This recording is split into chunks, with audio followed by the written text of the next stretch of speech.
Tenth की maths की इस क्लास में आज हम नया चैप्टर शुरू कर रहे हैं, ट्रिग्नोमेट्री। ट्रिग्नोमेट्री आपके लिए नया कॉन्सेप्ट है। इससे पहले आपने ट्रिग्नोमेट्री के बारे में कुछ जाना नहीं है। छोटी क्लासेस में हमें बिल्कुल भी इंट्रोड्यूस नहीं किया। ये जब बुक एनसीईआरटी आई थी तब इसे शामिल किया गया था ट्रिग्नोमेट्री को। उससे पहले ओल्ड जो बुक थी उसमें ट्रिग्नोमेट्री 9th क्लास में इंट्रोड्यूस हो गई थी। लेकिन अभी ये जो बुक है आपके पास में 10th में आई है, बहुत बेसिक्स हैं। लेकिन ध्यान सुनना, ये चैप्टर बहुत इंपॉर्टेंट है। इसमें 3 मार्क्स, 2 मार्क्स, 4 मार्क्स से सारे क्वेश्चंस आते हैं। एक बात। दूसरी बात ये कि यही एक चैप्टर है जिसमें आप जितनी चाहो उतनी प्रैक्टिस कर सकते हो, ठीक है ना। और जितनी प्रैक्टिस करोगे उसके बाद वहां एग्जाम में जो क्वेश्चन आएगा, जरूरी नहीं है कि आपने जो प्रैक्टिस में क्वेश्चन किया है वही हो। हाँ, ये बात सही है कि वही आइडेंटिटीज, वही फॉर्मूले, सारी चीजें होती हैं, ठीक है ना। तो यहां आपको अभी तो शुरुआत में 3 एक्सरसाइज तो बहुत आसान सी हैं। इसकी जो लास्ट एक्सरसाइज है उसमें आइडेंटिटीज आती हैं, और आइडेंटिटीज के बाद हम प्रूफ जब करते हैं तो थोड़ा सा आपको प्रॉब्लम करता है। शुरुआत में ये 3 एक्सरसाइज तो आपको बहुत ईजी लगेंगी। मैं आपसे पूछता जाऊंगा बीच बीच में, आपको समझ में आ रहा है क्या, ठीक है ना। जहां नहीं आए आप मुझे बताते जाना, मैं वहीं पे आपका ध्यान, फिर से आपको ध्यान दिलाऊंगा, ठीक है। देखो, ट्रिग्नोमेट्री, सबसे पहली बात ध्यान रखो, ये ट्राइंगल पे चलती है। माने ट्राइंगल पे ही ट्रिग्नोमेट्री का हम यूज कर सकते हैं। स्क्वायर, रेक्टेंगल, ट्रेपेजियम, पैरेललोग्राम कुछ भी नहीं, सिर्फ ट्राइंगल। और ट्राइंगल भी स्पेशली एक ही तरह का ट्राइंगल, राइट ट्राइंगल। तो सबसे पहली बात समझ में आई हमें, सबसे पहली बात समझ में आई कि ट्रिग्नोमेट्री राइट ट्राइंगल पे काम करती है, ठीक है। राइट ट्राइंगल के अंदर अभी तक आपने जो सीखा है उसमें आपको मालूम है कि एक राइट एंगल होता ही है, एक ही राइट एंगल होता है बस। बाकी 2 एंगल कैसे होते हैं? बाकी 2 एंगल एक्यूट एंगल होते हैं, जो 90 से छोटे होते हैं। अब 90 से छोटे क्यों होते हैं? क्योंकि आपको मालूम, अगर एक 90 हो गया तो अगर 90 से बड़ा या 90 आपने को ले लिया, तीसरा एंगल फिर कहां से आएगा? इसलिए ये क्लियर है आपको कि ये 2 एंगल एक्यूट एंगल होते हैं। इसमें अगर मैं नाम दूं तो ए, बी, सी, ये मैंने बात की एंगल की। अब मैं इसकी साइड की बात करता हूं, ठीक है। राइट ट्रायंगल की जो साइड्स हैं, सिर्फ राइट ट्रायंगल की साइड्स के नाम है, जो आपने पहले भी पढ़े हैं। आपने हीरोन्स फॉर्मूला पढ़ा था, तब भी आपने पाइथागोरस थ्योरम पढ़ी थी, तब भी आपने इसको जाना था। पाइथागोरस थ्योरम में आपने देखा था ये होता है हाइपोटेनियस, आप जानते हो। तो हमेशा ध्यान रखोगे, आप कभी भी नहीं बोलोगे कि 90 एंगल के सामने वाला, किसी भी ट्राइंगल के अंदर, राइट ट्राइंगल के अंदर जो 90 का एंगल है उसके सामने वाली साइड हमेशा हाइपोटेनस होती है, वो कभी चेंज नहीं होती। उसको आपको हाइपोटेनस ही मानना है। 90 के सामने की जो साइड है वो हाइपोटेनियस होती है। अब बची 2 साइडें। 2 साइडों के लिए कभी ये साइड परपेंडिकुलर बन जाती है, तो कभी कभी परपेंडिकुलर बनती है, तो कभी ये बेस बन जाती है। जब ये परपेंडिकुलर बनती है तो ये बेस बनता है, और जब ये परपेंडिकुलर बनता है तो ये बेस बनता है। इन्हीं 2 चीजों को हमें समझना है कि कब परपेंडिकुलर बोला जाएगा और कब बेस इसको माना जाएगा। ध्यान से सुनना, बहुत इंपॉर्टेंट बातें कर रहा हूं मैं। ये बातें सिर्फ इन दो एक्यूट एंगल के लिए होती हैं। एक एंगल है ए एक्यूट एंगल आपके पास, और दूसरा है सी एक्यूट एंगल। आज सिर्फ इंट्रोडक्शन। मुझे लगेगा तो मैं कल भी सिर्फ आपको समझाने में निकालूंगा, क्योंकि मुझे मालूम है इस चैप्टर की कितनी वैल्यू है। जल्दबाजी से कुछ नहीं होने वाला। अगर चैप्टर समझ में नहीं आया तो पूरे टाइम बोलते रहोगे कि इसमें ही कंफ्यूजन है। इससे थोड़ा ध्यान रखना। मैं 90 डिग्री से मुझे क्यों लेना देना है? 90 डिग्री तो सिर्फ हाइपोटेनस को आइडेंटिफाई करने के लिए होता है। बाकी ट्रिग्नोमेट्री में जो रिलेशंस हम लोग पढ़ने वाले हैं वो इन 2 एक्यूट एंगल पर डिपेंड करते हैं। तो मैंने दोनों एक्यूट एंगल लिख लिए, ठीक। अब जब मैं इस एक्यूट एंगल की बात करूंगा, ए की बात करूंगा, तो ध्यान रखना है आपको, अगर हम सिर्फ ए के लिए काम कर रहे हैं तो ए के सामने वाला परपेंडिकुलर होगा, तब वो बेस नहीं होगा। जिस एंगल की बात करेंगे उसके सामने वाली साइड परपेंडिकुलर होगी। एंगल ए के अपोजिट जो साइड होगी वो परपेंडिकुलर, और सीधी सी बात है, ये हाइपोटेनियस, ये परपेंडिकुलर, तो जो रिमेनिंग साइड बची वो बेस। तो अगर ए मैंने एक्यूट एंगल लिया है तो बीसी यहां पर क्या होगा? परपेंडिकुलर होगा। होगा ना बीसी परपेंडिकुलर। और ए बी क्या होगा? बेस होगा। अगर ये परपेंडिकुलर तो बेस ही होना चाहिए। और ए सी इस कंडीशन में क्या होगा? हाइपोटेनियस, ठीक। अगर ए को एंगल लिया है, हम अगर सी एक्यूट एंगल लें तो सी एक्यूट एंगल अगर लेंगे तो सी के सामने वाली साइड, उसकी जस्ट अपोजिट साइड, सी को जिन दो साइडों से मिलकर बनाया उससे छोड़ के तीसरी साइड बिल्कुल सामने जो आपको दिखाई देगी, ए बी, यहां पर ए बी परपेंडिकुलर होगा अगर हम एक्यूट एंगल सी लेते हैं तो, ठीक है। बी सी बेस हो जाएगा, हाइपोटेन्यूस कभी चेंज नहीं होता, वो एसी का एसी ही रहेगा। कोई डाउट आपको? समझ गया आप मेरी बात? हाइपोटेन्यूस 90 के सामने वाली साइड हाइपोटेन्यूस होती है। उसके बाद अगर ए एंगल लेंगे तो ए के जस्ट सामने वाली साइड परपेंडिकुलर होगी, तो दूसरी साइड बेस हो जाएगी। सी अगर एक्यूट एंगल लेंगे तो सी के सामने वाली साइड परपेंडिकुलर होगी और ये बेस हो। आप चाहो तो नोट कर सकते हो सब चीजें, आपको हमेशा जब भी प्रॉब्लम हो आप जैसे इसको देखोगे आपको तुरंत समझ में आ जाएगा मैं क्या बात कर रहा हूं। ठीक, इतना समझ में आया? अब देखिए तीन चीजें हैं हमारे पास, हाइपोटेन्यूस, परपेंडिकुलर और बेस। हाइपोटेन्यूस, परपेंडिकुलर और बेस, इन तीन साइडों से हम अगर रेशियो निकालना चाहें तो कितने रेशियो निकाल सकते हैं? पी और एच परपेंडिकुलर हाइपोटेन्यूस का, तो फिर हाइपोटेन्यूस और परपेंडिकुलर का भी रेशियो, ठीक है। बेस और हाइपोटेन्यूस का रेशियो, तो हाइपोटेन्यूस अपॉन बेस का रेशियो, फिर परपेंडिकुलर अपॉन बेस का रेशियो, तो बेस अपॉन परपेंडिकुलर का रेशियो। इस 6 के अलावा और कोई सातवां निकाल सकते हो? निकाल सकते हो तो मुझे बता देना, कल तक बता देना। मैं एनसीईआरटी में आपकी बात करूंगा कि मेरे किसी स्टूडेंट ने ऐसा बताया। मुझे तो 6 रिलेशन आते हैं, ओके। और मुझसे पहले भी जिन्होंने मैथ्स पढ़ा है उनको आते हैं, आगे आप पढ़ने वाले हो सकता है कुछ नया हो जाए, ठीक है। सिर्फ मजाक है बेटा, तो इसमें ऐसा कुछ करने वाले हो नहीं तुम लोग। तो P upon H, H upon P, B upon H upon B, P upon B और बी अपॉन पी, इन तीन साइडों से हम केवल 6 रिलेशन निकाल सकते हैं जो मैंने लिखे हैं। समझ में आया आपको? अब इनको याद कैसे रखा जाए?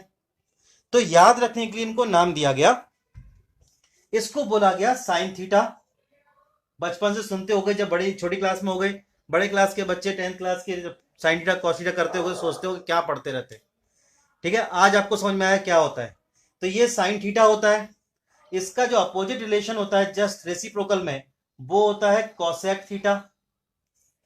फिर ये हुआ कॉस थीटा, तो इसका अपोजिट माने इसका रेसिप्रोकल का रिलेशन होता है सेक थीटा। ये हुआ, ध्यान सुनना, cos, cos sine, cosec, cos sec, ये है टेन थीटा, तो ये होता है कॉट थीटा। नोट कर लीजिए आप, ये सब बातें आपके काम की हैं, नोट करिए।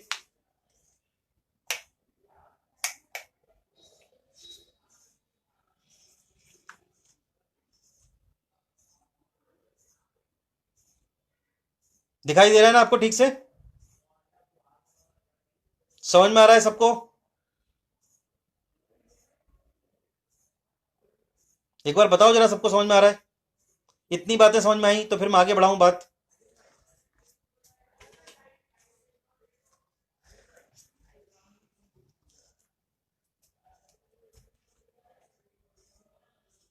आ गया? नंबर 1 रोता हुआ कौन है भाई? Okay okay okay okay.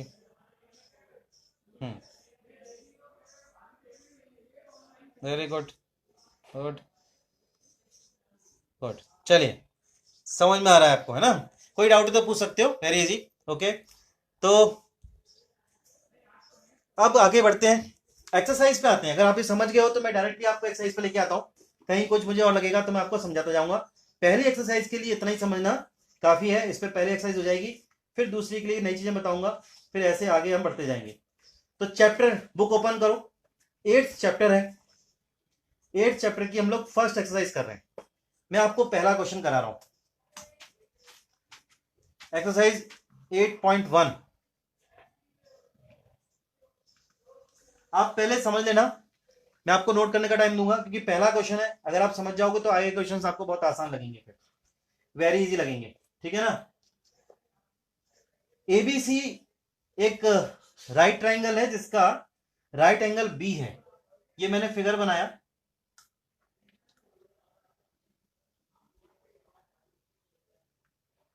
Right angle B है, कंडीशन है, दी है उसने कि राइट एंगल आपको बी ही लेना है, तो A B C is a right triangle, right angle at B, A B is equal to 24 centimetre.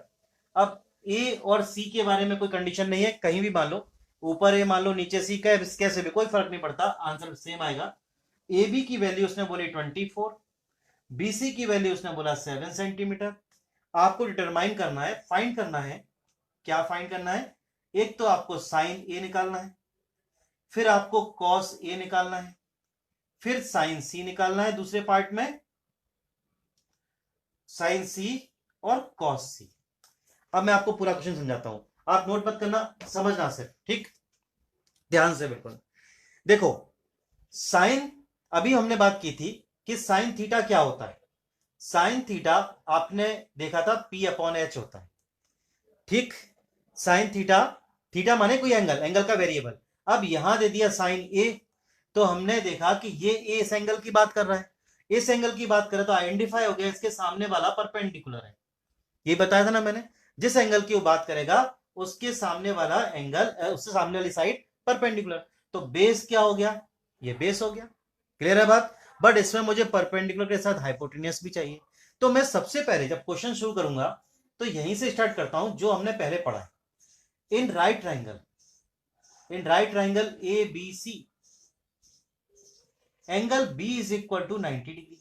अगर एंगल बी को 90 डिग्री लेंगे तो हाइपोटेनियस क्या बना, ए सी, तो H square is equal to P square plus B square, तो हो गई पाइथागोरस थ्योरम। उस थ्योरम के अकॉर्डिंग ए सी स्क्वायर, यही मेथड है, पूरा मेथड अप्लाई करना। एच को लिखा हमने हाइपोटेनियस ए सी का स्क्वायर, फिर परपेंडिकुलर कितना है B C square plus base A B square. A C square की वैल्यू तो आपको फाइंड करनी है, बी सी मतलब 24 का होल स्क्वायर, ए बी का मतलब, सॉरी बी सी का मतलब 7 का होल स्क्वायर, और ए बी से होगा, बी सी का, ए बी से होगा 24 का होल स्क्वायर, तो कितना होगा 49 प्लस 576, इनके स्क्वायर लिख दिए, स्क्वायर को प्लस करोगे तो 625 आएगा, ये ए सी स्क्वायर है। जब आप ए सी निकालोगे तो अंडर रूट में 625 होगा, ए सी जब रूट निकालोगे इसका तो आएगा 25, आपने हाइपोटेनियस फाइंड कर दिया। इतना नोट कर लो आप पहले, ये सब नोट करो, फिर मैं क्वेश्चन को आगे बढ़ाता हूं, करो अभी नोट करो, 2 मिनट का टाइम दे रहा हूं मैं आपको।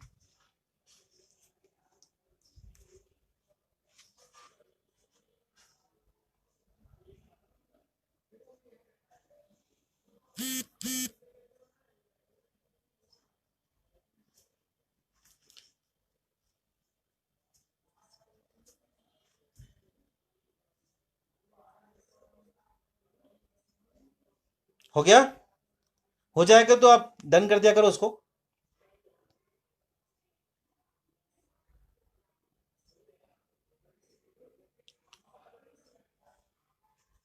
हाँ, अब देखो इसके बाद हमें जो वैल्यूज निकालनी है वो क्या है,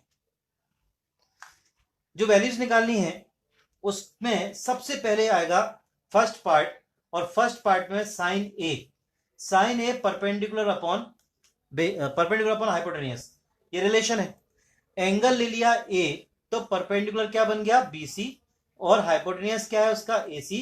आपने वैल्यू क्या निकाली है, इसकी वैल्यू कितनी आई थी अभी आपने निकाली 25 आई थी, तो आप बीसी की वैल्यू लिख दो 7 और इसकी वैल्यू लिख दो 25, हो गया ये पार्ट।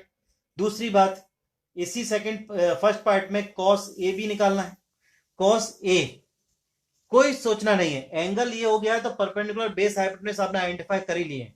कॉस देखो, कॉस होता है बी अपॉन एच, कॉस होता है B upon H, B upon H का मतलब बेस, बेस कितना है, अगर ए एंगल है तो परपेंडिकुलर वो, तो बेस होगा कितना ए बी, हाइपोटेनस कभी चेंज नहीं होता, ए सी है, तो ये हो गया कितना, ए बी की वैल्यू है 24 अपॉन 25। अब सेकेंड पार्ट में ध्यान सुनना, नोट कर लेना बाद में, साइन सी, साइन में कोई प्रॉब्लम नहीं, साइन तो पी अपॉन एच ही होता है, लेकिन एंगल सी हो गया इस बार। जब एंगल सी हो जाएगा तो परपेंडिकुलर क्या बन जाएगा, परपेंडिकुलर बन जाएगा इस बार ए बी, एंगल सी के सामने वाली साइड, और हाइपोटेनियस में कोई चेंज नहीं, वो तो ए सी रहता है। ए बी कितना है 24/25 कॉस सी, कॉस का मतलब b/h, बेस कितना है जब सी एंगल है तो बेस है BC अपॉन AC, फाइनली 7/25। ठीक है, ये पूरा क्वेश्चन होगा। अब कुछ लोग सोच रहे होंगे कि आप कैसे याद रखोगे कि रिलेशन साइन P/H होता है, B/H कॉस होता है। तो इसके लिए आप याद रखो PBP अपॉन HHB। लोगों ने तरह तरह के इसके बारे में फॉर्मूले बनाए हैं, किसी फॉर्मूले की जरूरत नहीं है। कुछ लोग कहते हैं कि वो पंडित बद्री प्रसाद हर हर बोले, तो कुछ बोलते हैं पाकिस्तान भूखा पड़ा हिंदुस्तान हरा भरा, क्यों ऐसी बातें करें। ठीक है ना, सिंपल सी बात, आपको 3 रिलेशन याद रखने हैं। आप रखो PBP अपॉन HHB। तो ये कैसे बताता है, ऊपर से नीचे का जो डायरेक्शन है उसमें ये साइन थीटा होता है, इस ऊपर से नीचे के डायरेक्शन में ये कॉस थीटा होता है, और ऊपर से नीचे के डायरेक्शन में ये होता है टेन थीटा। जब हम नीचे से ऊपर का डायरेक्शन बनाएंगे तो साइन बन जाएगा कॉसेक, ये बन जाएगा सेक, और ये बन जाएगा कॉट। ये भी आप नोट कर लेना। अब आप पूरा नोट कर लो। आज मैं सिर्फ इतना ही समझाऊंगा, नहीं सॉरी, एक क्वेश्चन और करेंगे अपन, अभी अपने पास टाइम है, उससे जितनी भी डाउट होंगे वो भी क्लियर हो जाएंगे। आप नोट तो करो पहले।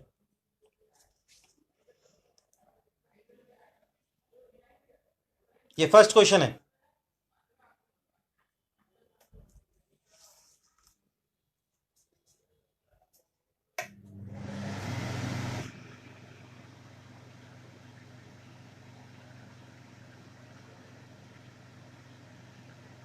नोट हो जाए तो मुझे बताना।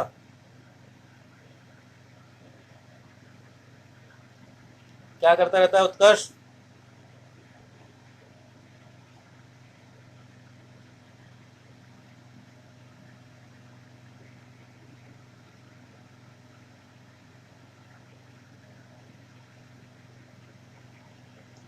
चलिए हो गया, एक क्वेश्चन और करते हैं अपन।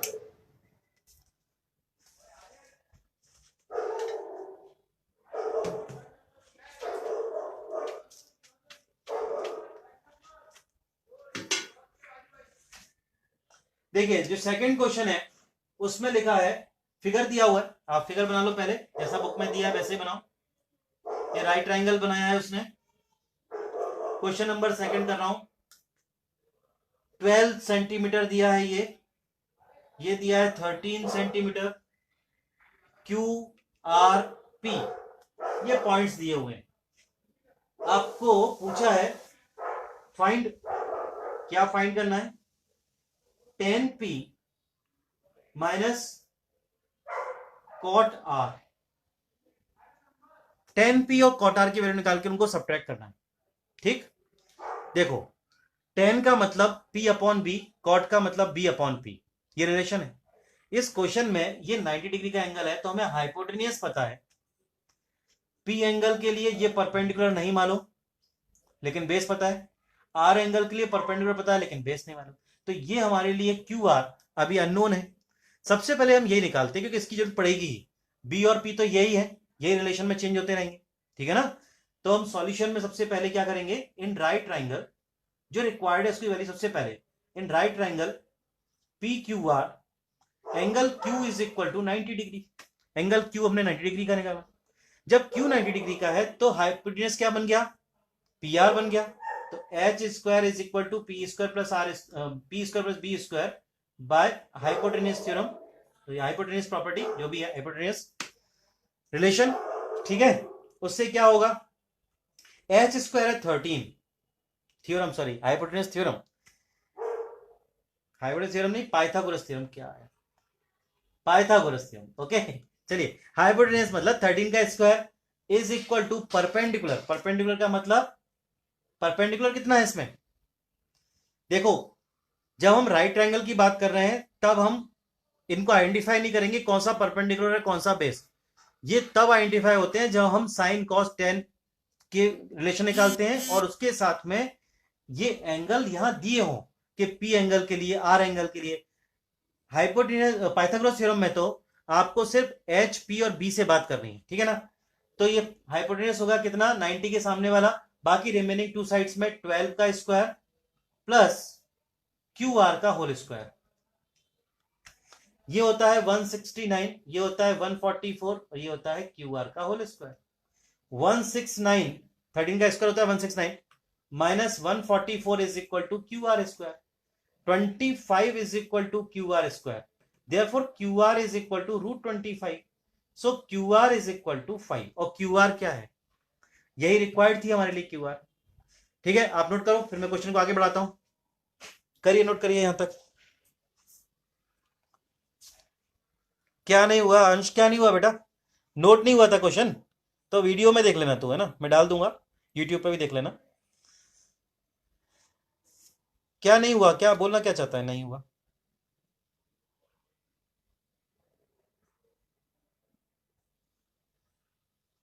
Please explain in details.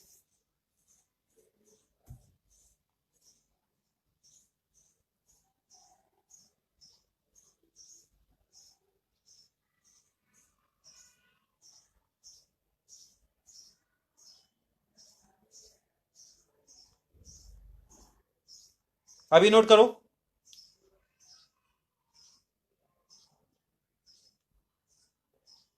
Very good, new entry हुई है भाई।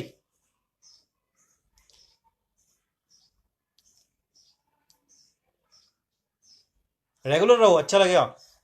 आप पूछना बाकी स्टूडेंट से कि मैं कल ज्यादा एनर्जेटिक था कि आज ज्यादा हूं। जब आप ज्यादा दिखते हो तो मेरे को पढ़ाने में भी उतना अच्छा लगता है, इसलिए सभी लोग रहा करो, ज्यादा अच्छा है। चलिए क्वेश्चन को आगे बढ़ाते हैं। साइन सी स्टेप क्लियर नहीं हो रही है सर। कौन सी साइन सी? साइन सी क्या मतलब, मैं समझा नहीं। साइन का मतलब P अपॉन H, बस। परपेंडिकुलर और हाइपोटेन्यूज का रिलेशन। चलो मुझे आप वो चीज मार्क करके फिर भेजना, मैं देखता हूं क्या प्रॉब्लम है उसके अंदर, है ना। अभी समझ में आ रहा है? पाइथागोरस लगाई, यहां से रिलेशन आया, क्लियर हुआ। अब हमें क्या करना है, tan P और cot R की वैल्यू फाइंड करनी है। tan P और cot R। tan P, tan का मतलब होता है परपेंडिकुलर अपॉन बेस, लेकिन एंगल कौन सा है? अच्छा, साइन C वाला पिछले क्वेश्चन में बेटा जो एंगल, अभी समझ आ जाएगा, देखो मैं बताता हूं। वहां पर C एंगल यहां था ना, इस बार P एंगल है। तो जिस एंगल की हम बात करते हैं, P एंगल की बात कर रहे हैं, उस एंगल के सामने वाली साइड परपेंडिकुलर होती है। यहां पर P एंगल है तो परपेंडिकुलर क्या बनेगा, क्यू आर बनेगा ना। इसके एंगल के सामने वाली साइड परपेंडिकुलर होती है। हाइपोटेन्यूज के बारे में डाउट होनी नहीं चाहिए, वो तो हमेशा यही रहता है। दूसरी परपेंडिकुलर होगी, ये सामने वाली परपेंडिकुलर, तो ये बेस होगा। तो इसके लिए पी आर हो गया, क्यू आर हो गया परपेंडिकुलर, और बेस हो गया पी क्यू। वैल्यू आप निकाल चुके हो, क्यू आर की वैल्यू आपने निकाली थी अभी, कितनी आई थी वो, 5 लिख दो, और पी क्यू की वैल्यू 12 दी हुई है, हो गया 10p। अब कॉट आर और समझ लेना, इसलिए तो मैंने कराया दूसरा क्वेश्चन कि जिनके डाउट्स हैं वो क्लियर हो जाएंगे। कॉट का रिलेशन होता है बेस अपॉन परपेंडिकुलर। ठीक है, अब देखना है, सबसे पहले हमें कॉट से रिलेशन ये लिखना है, फिर हम एंगल को देखेंगे। तो ये एंगल कौन सा है, आर। तो आर के सामने वाली साइड परपेंडिकुलर, जिस एंगल की बात करते हैं उसके सामने वाली साइड परपेंडिकुलर, और दूसरी साइड बेस। तो इस बार बेस क्या बना, क्यू आर, और परपेंडिकुलर क्या है, पी क्यू। क्यू आर की वैल्यू कितनी, 5। ठीक है ना, क्यू आर की वैल्यू कितनी, 5, और पी क्यू की वैल्यू वही 12। आ गया आपको समझ में? क्वेश्चन में tan p और cot r की वैल्यू निकाल के करना है, हमें दोनों को माइनस करना है। तो tan p minus cot r solve करोगे आप तो क्या होगा, 5/12 माइनस 5/12, एलसीएम 12, 5 माइनस 5, 0/12, देन 0। आप यहां भी काट सकते थे। नोट करो, पूछो कोई भी डाउट है तो। हाँ ईशान, क्या कहां पे प्रॉब्लम? क्वेश्चन नंबर 1 में साइन सी था, उसकी बात कर रहे हो, तो क्लियर हुआ अभी कि नहीं हुआ? आपको बात समझ में आई? जैसे यहां पर पी एंगल है, पी एंगल के सामने वाली साइड को हमने परपेंडिकुलर लिया है, वहां पर सी एंगल था, उसके सामने वाली साइड को परपेंडिकुलर लेके सॉल्व कर रहे हैं।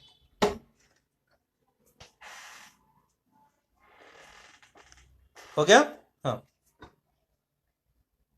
और किसी को डाउट? सबको समझ में आया? तो आज से इतना ही करते हैं, कल फिर ट्रिग्नोमेट्री में आगे बढ़ेंगे और इलेक्ट्रिसिटी में भी। आप डेली रिवीजन करो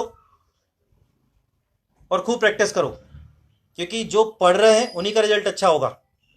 ओके, चलिए।